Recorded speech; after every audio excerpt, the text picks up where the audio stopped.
Do we have a bot problem in Arena again? Will we see the Road to Greatness Arena next week? And are the rumours true about the nerfs for 2020?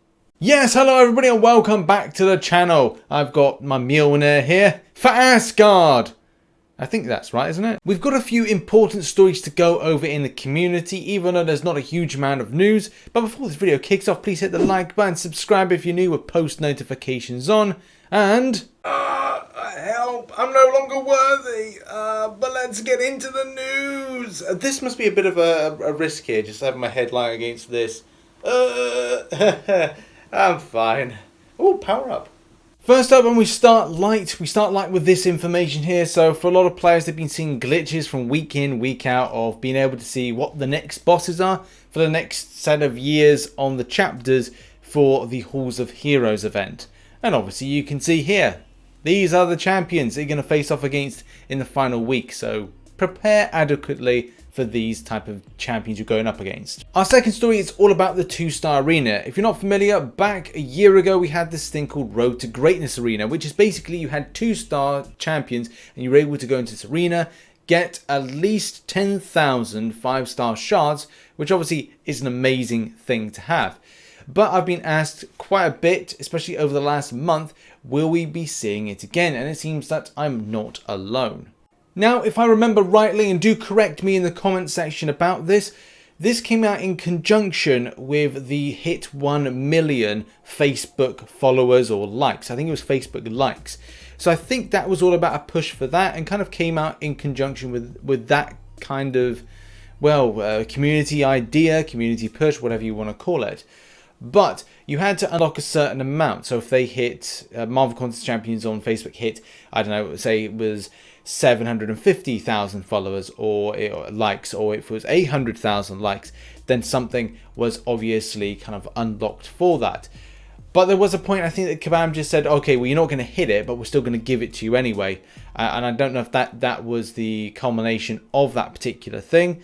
And I don't know if they're going to run it this year. Obviously, with whatever happens, I'll be reporting it here on Marvel Contest of Champions News. When I can give you the actual facts, I will try and do that. But for the meantime, let's just say it's more than likely it won't happen. And if it happens, expect the unexpected, especially with it falling on the 2nd of January last year, or 1st of January, around that time. There's still time for something like this to happen.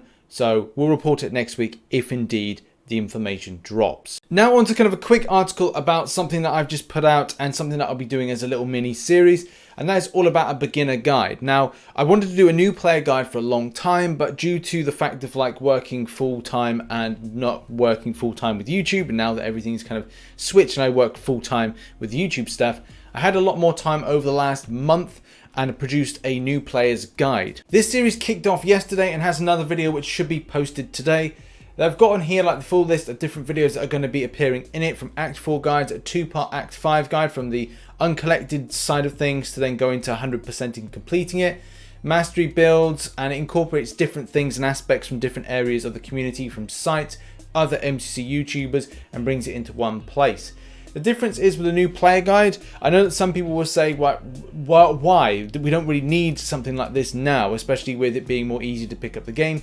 Yes and no, because there's a lot of jargon nowadays that's not picked up. And as you can see, I'm even doing something where I'm time coding everything. Everything's time coded, and I'm explaining things. There's a glossary of information like what is awakening, what are 3-star shards, you know, just the full kind of idiot's guide to the game. So you kind of pick up a lot more kind of aspects of jargon, ideas of like getting into alliances, you know, stuff that when you start the game, like where do I go for full amounts of information? It's like, well, it's here for you to see. I've put a bit of effort into this series, and obviously I want to make it more accessible for those that just want to click on and find some specific type thing. So as I said, I've time coded it. Also this series, I've had to kind of like, I was going to plan to make 14 videos just off the start. I've done 8 and burnt myself out a bit over it. So the stuff like Infinite Guides, Road to Labyrinth, Realm of Legends, and a few others as well, I'm going to have to kind of just put on the back burner until January and then produce a further 8 of them, just because it just took time, and as well I was releasing the same amount of scheduled videos I normally do. But in any case, enough about me, onto the other news. In other news, and something to bear in mind is Arena. Now, this is quite important for those that grind out Arena. It looks like we've got some trends and changes. Now, there's something really squiffy to mention that I'm going to talk about in a minute. But as you can see here, if you want to pick yourself up anything like the 5-star shards or the 6-star shards as well, that kind of combination, that drop down of rank, then you're going to have to put in upwards of 14.5 mil, and that's going to change each time we have a new year added to that arena. Currently we're in the 2016 arena, and basically the cutoff for the 5-star crystal is going to be very, very hotly competitive, or competed, however you're meant to say words proper like in it. But as you can see here, like 13 mil point 6 was enough to get this particular player 1,000 5-star shards and 100 6-star shards.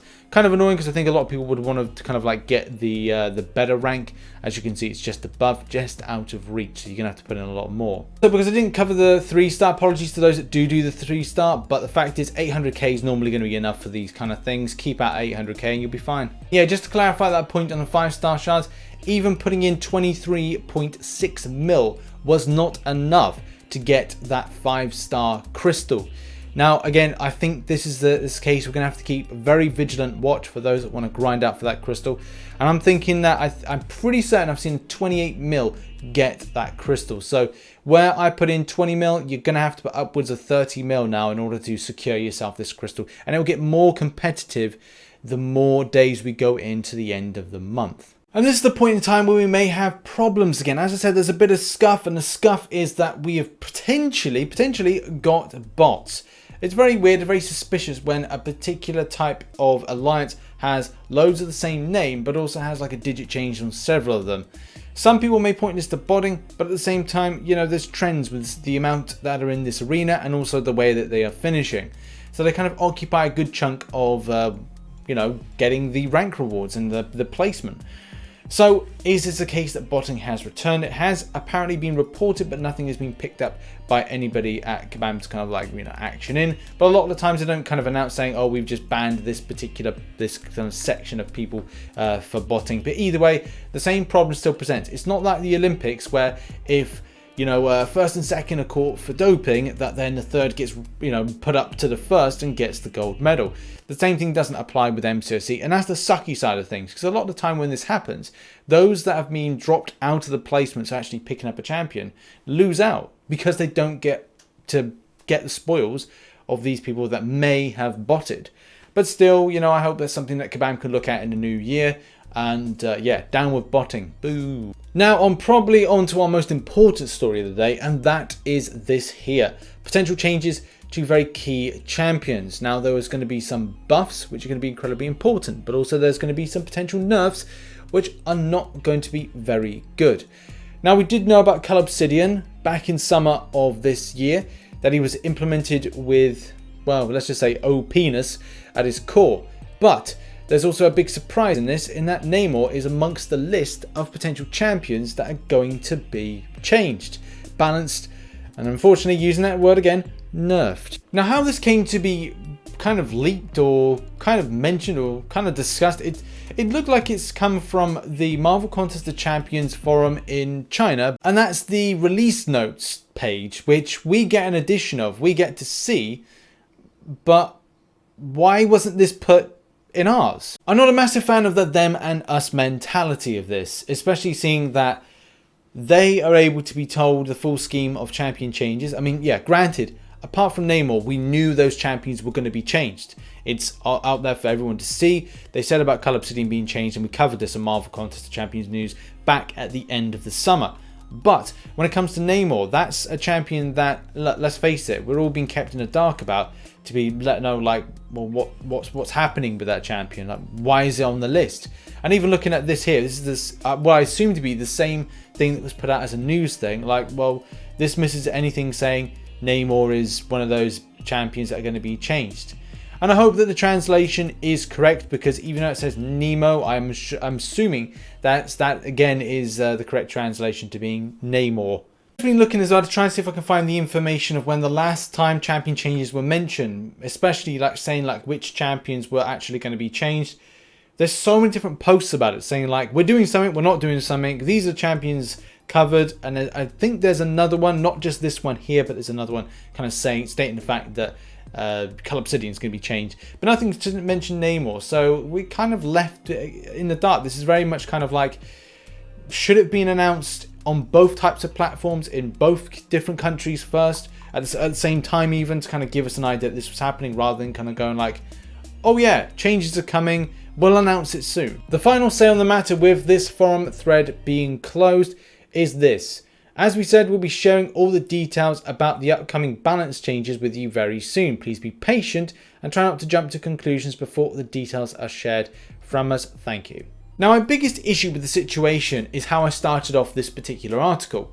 The fact is, one side of things have one thing announced and the other side of things have another thing announced. And again, there's no problem with division. My issue was the way with Kabam announcing it. If you put out on one thing saying, here's the release notes, here's some champion changes, and you go, okay, that's fine. We definitely 100% know that Color Obsidian was going to be changed, Ebony Maw was going to be changed, Annihilus and Human Torch. So we knew about all those champions being changed. But we didn't know is that Namor is potentially one of those champions that is going to get changed. And to have that in both type of things, both types of announcements, would be great. That's fine. We know about it. But people will jump to conclusions if you put it in one, but not in the other. And as well, if it's a typo, then change it. But I don't think it is a typo. I think that is going to be a change that is going to happen. So I just don't get what the lines of communication are in this situation. It's not nice. It's not good, and it's not helpful to do it like this. So it should have been put out for everybody, not just the release notes. It should have been a separate forum post that was put out in January with the full announcement of champion balance changes, so people don't jump to conclusions. Because let's face it, based on it being on one and not on the other, people are going to jump to conclusions. Obviously, this is the point in time to ask you what you're feeling on this situation, whether or not you feel that this is a communication breakdown, whether or not you're happy for whatever reason that some champions are going to be changed for the good and for the bad. And also, you know, it's a case like we had that point in the forum where Kabam Mike said, look, you know, we're going to see some changes, but we're going to hold off on them. So we're now not holding off on them, and now we're doing them. You know, what are your thoughts? Put it in the comment section down below. And thank you to you all for watching this video. If you did enjoy it, please hit the like button, subscribe with post notifications on, check out some other content here, and make sure obviously to subscribe here. That would be very kind of you. I'm posting, or have posted, another episode of the Beginner's Guide, and which will be a series that will be ongoing, as I've said. Make sure to check out my second channel for daily live streams, and I'll see you in the next one. Bye bye for now. Bye.